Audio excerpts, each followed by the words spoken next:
She spent her life serving justice from the bench, until one officer saw her as just another black woman in a car.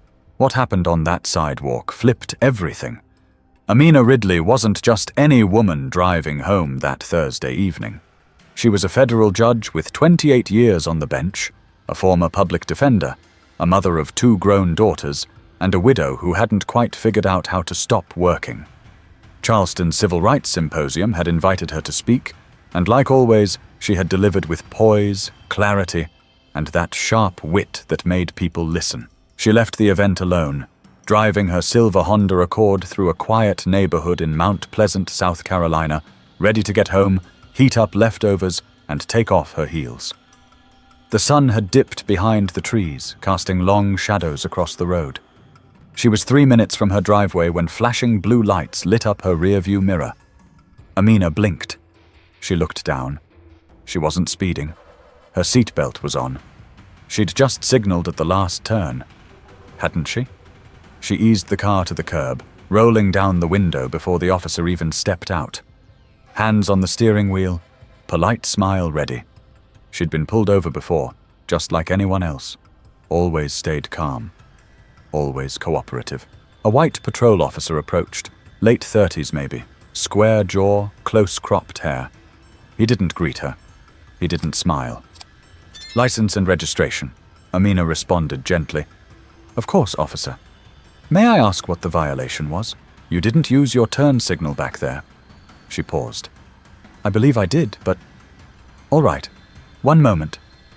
She opened her glove compartment and retrieved her documents. As she handed them over, she added with a warm tone, "My name is Amina Ridley. I'm a federal judge. I'm just coming from a speaking engagement downtown." The officer didn't even look up. He took the documents and turned away without a word. That was odd. She waited. 3 minutes. Then 5. When he returned, his tone had changed. "Step out of the vehicle." She blinked again. "I'm sorry?" "I said step out of the car, now." There was no yelling, no cursing, but his voice had a charge behind it. A snap. "Officer, I don't understand. Is there a reason you're asking me to exit my car?" "You're being combative. Step out now, or I'll remove you myself." Her stomach sank. This wasn't about a signal. "Sir, I am not being combative. I have fully cooperated with—" "I'm not going to tell you again." Her hand trembled as she opened the door. Her heels touched the pavement, slow and steady. She kept both hands visible. "Turn around." People had started to look from porches. A couple across the street stood frozen near their mailbox. A boy filming from the sidewalk had already hit record. "What's going on?" she asked calmly. "I've done nothing wrong. You're resisting." She was spun around and felt cold metal tighten around her wrists. "Officer," she breathed, trying not to let her voice shake. "This is a mistake. My ID, my position—" "Doesn't matter," he interrupted. "You think your job makes you above the law." That's when she realized. He wasn't listening. He didn't care who she was. Or maybe he did.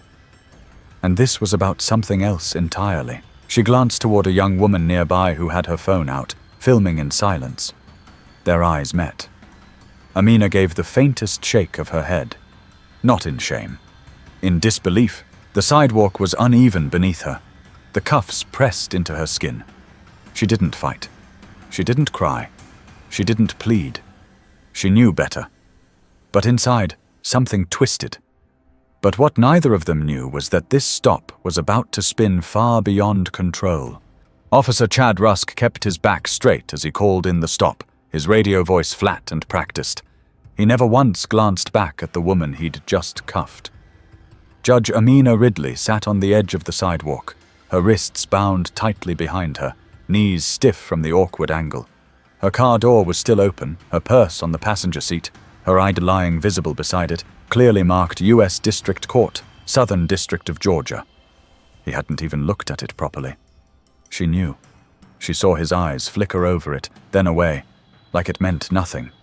She inhaled slowly, grounding herself. "Officer," she tried again, "if you'd take a second to verify who I am, you'll see this is all a terrible misjudgment." Rusk didn't reply. He was pacing now, hand resting on the butt of his gun, glancing at the nearby homes like he was scanning for threats. But there were no threats, just cell phone cameras, curious neighbors, silent judgment. A silver-haired man stepped onto his front lawn, cautious but firm. "Is everything all right?" he called out. "Go back inside, sir," Rusk barked, not turning around. The man didn't move. "That woman's a federal judge. I saw her speak at Burke Hall earlier today." That stopped Rusk, but only for a second. "Sir, I said go back inside." There was tension in the air now, not loud, not chaotic, but sharp, like the silence just before a storm. Rusk turned to Amina. "Why didn't you mention all this when I first pulled you over?" She looked up, calm but tired. "I did, twice." He stared at her like she was lying, like she was a trickster, a problem. He walked back to his squad car. She could hear him muttering under his breath. She shifted her legs slowly, trying to stretch. Her arms were going numb. Another officer would be here soon, someone older, someone who might know her. Maybe then this could be fixed. But 5 minutes passed. Then 10. No backup, just murmurs growing louder across the street. A young man in a Howard University hoodie approached cautiously. "Ma'am, are you okay?" he asked. Amina turned her head and nodded gently. "Please don't intervene. Just record." He already was. Rusk whipped around. "I said back up." The young man didn't move. "I'm standing on public property, sir." "Back up or you'll be detained too." "Then I guess I'll be detained," he said, not raising his voice, not stepping closer. For a second, no one moved. Then a voice crackled on Rusk's radio. "Back up en route." He turned back toward Amina and sneered. "You think your title means anything out here?" She met his eyes. "I think it should." He paced again. More anxious now. He could feel the neighborhood turning on him. Not violently, not loudly, but with a kind of still defiance he didn't know what to do with. Amina didn't raise her voice. She didn't scream. She didn't curse. But her silence spoke volumes. When a second patrol car finally arrived, the door opened and out stepped Officer Larissa Brenner, mid-40s, Latina, serious-eyed and calm. She looked down at Amina, back at Rusk, then to the ID on the seat. "Is this hers?" she asked. "She said it is." Rusk replied, folding his arms. Brenner frowned. Picked it up. Read it carefully. Then looked back at Amina. "Ma'am," she said gently, "is your name Judge Amina Ridley?" "Yes." Brenner's face barely moved, but something behind her eyes shifted. She turned to Rusk. "You cuffed a federal judge?" She didn't comply. Got aggressive. "She's sitting on the sidewalk in heels, Chad." "I had reason to detain her." Brenner glanced back at the growing crowd. The phones. The quiet fury. "Unlock the cuffs." Rusk hesitated. Now." He finally knelt, fumbling with the keys. The cuffs clicked open. Amina rolled her wrists slowly, biting down the soreness. Brenner helped her to her feet. "I apologize, ma'am." Amina nodded. "I want your badge numbers, both of you." Brenner gave hers immediately. Rusk hesitated, but then muttered his own. "You'll be hearing from the court," Amina said, fixing her sleeves. But things didn't cool down. They escalated in a way no one could have predicted. She didn't cry in the moment. Not in front of them. Not in front of the neighbors or the teenagers filming from across the street. But the cuffs had left deep red marks on her wrists, and as Amina Ridley sat in the back seat of Officer Brenner's patrol car for safety, the sting settled in. Not just the physical ache, but the humiliation. She'd presided over murder trials, corruption cases, immigration hearings. She'd faced armed defendants, crying mothers, stone-faced prosecutors. But she had never been made to feel small quite like this. Not by a stranger with a badge who looked her in the face and saw nothing but a target. Brenner sat in the front, speaking quietly into her radio. She wasn't hostile, just professional, and maybe a little worried. Amina leaned forward slightly. "Am I under arrest?" Brenner didn't turn around. "No, ma'am." You're being detained for now while we sort this out. Detained for what, exactly? A traffic signal? Brenner hesitated. Officer Rusk said you were non-compliant. Amina let out a breath. You saw the footage. He never asked twice. Brenner finally turned to meet her gaze in the rearview mirror. Her voice lowered. I'm going to be honest with you. This is a mess. And it's going to get worse. Amina stared at her. You know who I am now. Yes, ma'am. I know exactly who you are. The squad car door opened abruptly. Rusk stood there, clipboard in hand. You can go, he said flatly. No charges, just a warning. Amina stepped out slowly, straightening her blouse. A warning, she repeated, for failing to signal. After being cuffed, detained, threatened, Rusk said nothing. She turned to Brenner. Did you write the warning? No, ma'am. You don't believe I deserved one either, do you? Brenner looked conflicted. No, ma'am. The crowd had thinned by now, but several people were still watching. The Howard student. The elderly man from across the street. The woman with the phone.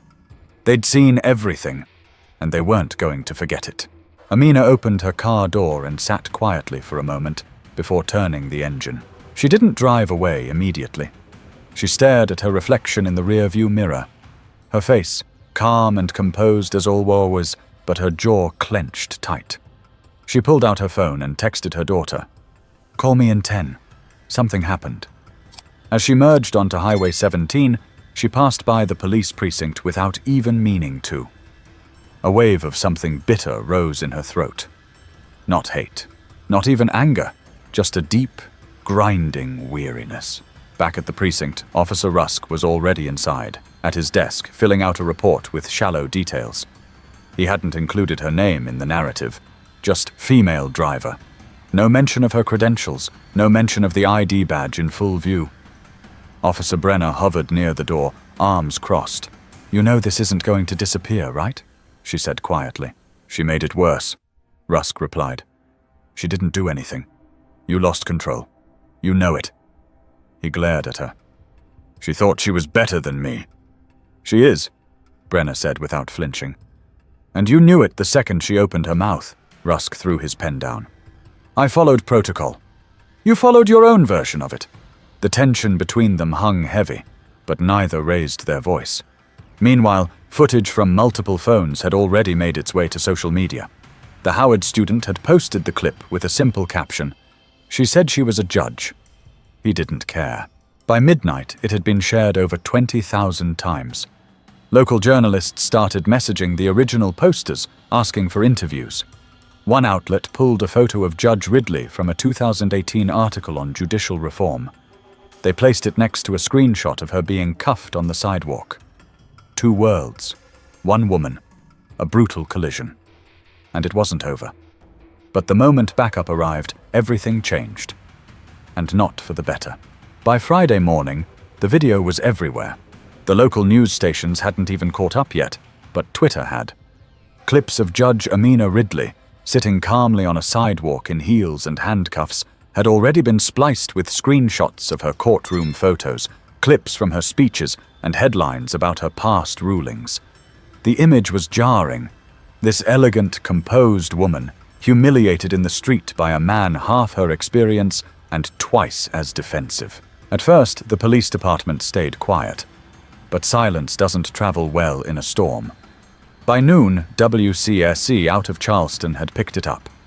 By 2, CNN was calling it an incident that raises serious questions about how authority and race collide. Even for the most accomplished among us. Officer Chad Rusk didn't come in to work that morning.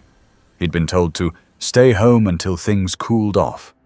His wife had already turned her phone off. Their front lawn had 3 news vans parked across the street. Reporters had knocked on the door before sunrise. Inside, he paced. Angry. Not just at the fallout, but at the way people were reacting. To him, it had just been another stop. Another stubborn driver with too much attitude. But the world didn't see it that way. They saw the footage. The clipped tone. The refusal to listen. The power move. The cuffs. And they saw her. Judge Ridley hadn't made a statement. She hadn't posted anything online. But people were speaking for her. lawyers, civil rights groups, former students, fellow judges. They all said the same thing. If this could happen to her, it could happen to any of us. At the courthouse, things were tense. Some clerks whispered in the hallway. A few employees gave her space. But others, especially the ones who'd seen her break glass ceilings over the years, rallied quietly behind her. Flowers arrived at her chambers with no names. A note on her door simply read, "We saw. We stand with you." She showed up to work as usual. Early. Composed. In black slacks, a blazer, and her signature red lipstick. Her court calendar remained full. No comment to press, no social media rants. Just silence. And the full weight of her presence. But outside the courthouse, a small group had already begun to form.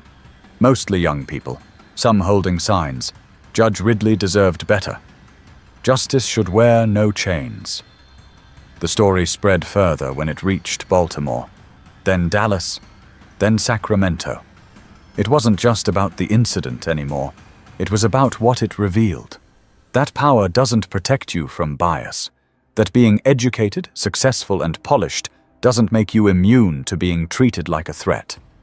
And still, Amina said nothing publicly. Until the mayor called. "Judge Ridley, this is Mayor Patrice Langston. I want to extend my sincerest apology and offer to speak with you privately."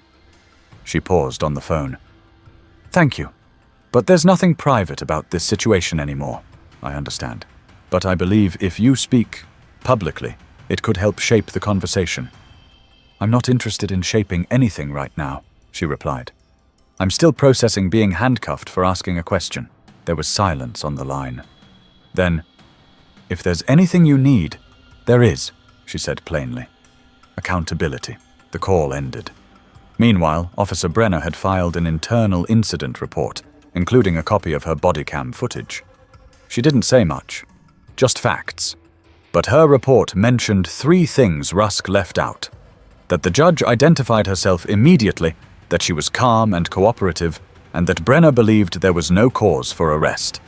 That report was leaked within 24 hours. By Saturday morning, the Charleston Police Department was forced to issue a press release, short, impersonal. It confirmed the identity of the woman in the video, acknowledged a pending review, and placed Officer Rusk on temporary administrative leave.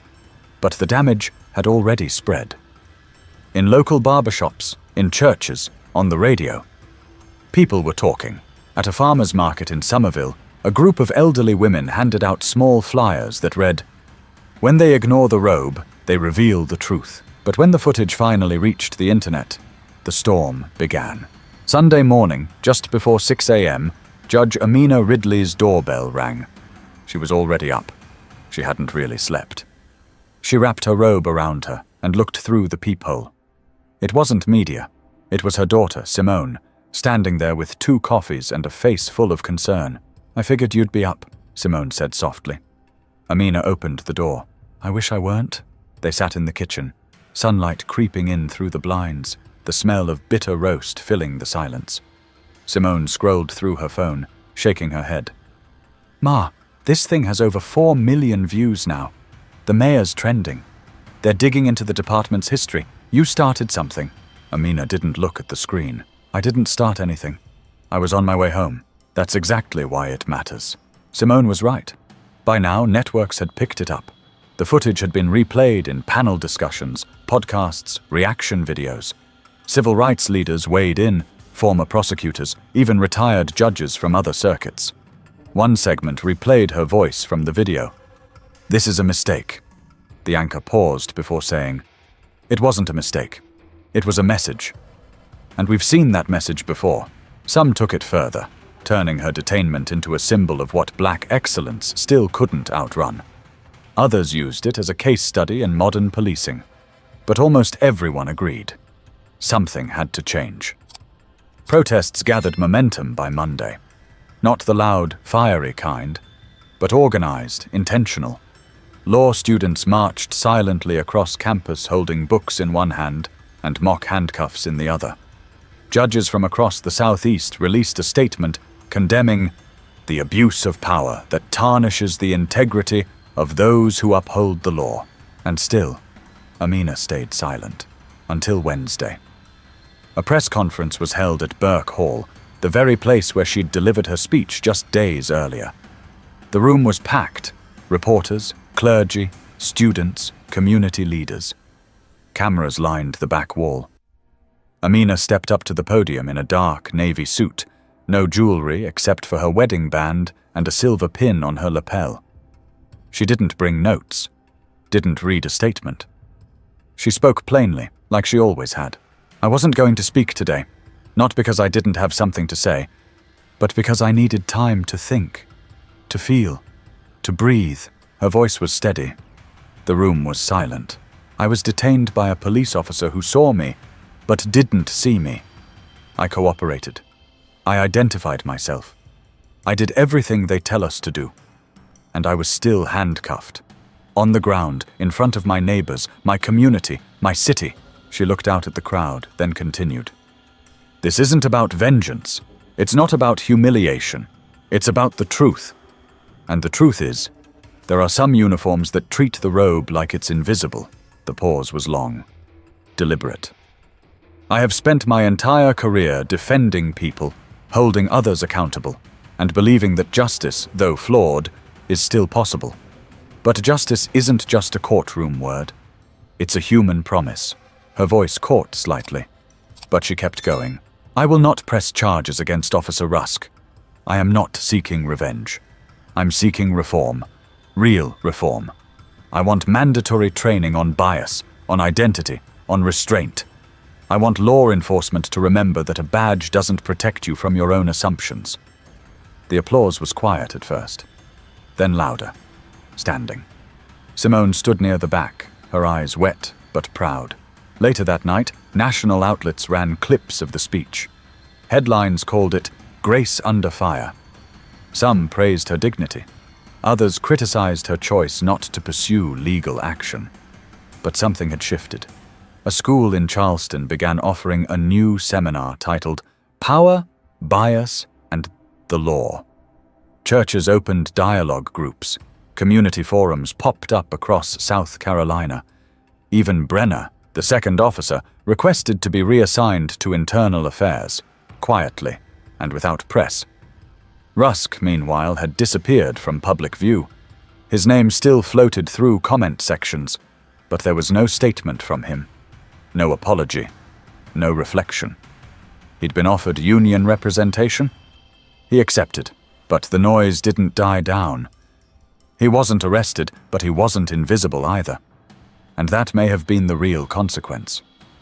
But when she finally broke her silence, it wasn't vengeance she served. For a week, Judge Amina Ridley returned to court like nothing had happened.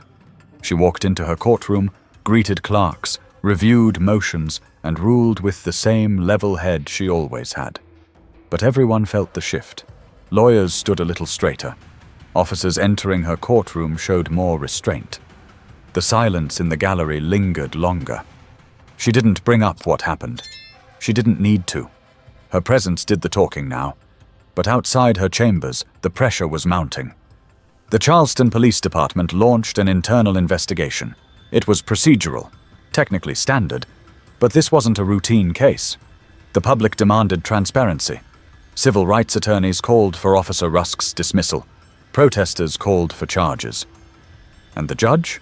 She stayed the course. Then came the city council meeting. Held in a packed chamber with local media present, it wasn't supposed to be about the Ridley incident. The agenda had been printed long before the video went viral. But public comment took over. Residents from every part of Charleston lined up to speak. "I've lived here 42 years, said an older man with a veteran's cap. "And I never thought I'd watch a judge be treated like a suspect for asking a question." A high school senior added, "If a woman like Judge Ridley can't be heard, what chance do the rest of us have?" Even Brenner, seated silently in the back, was moved.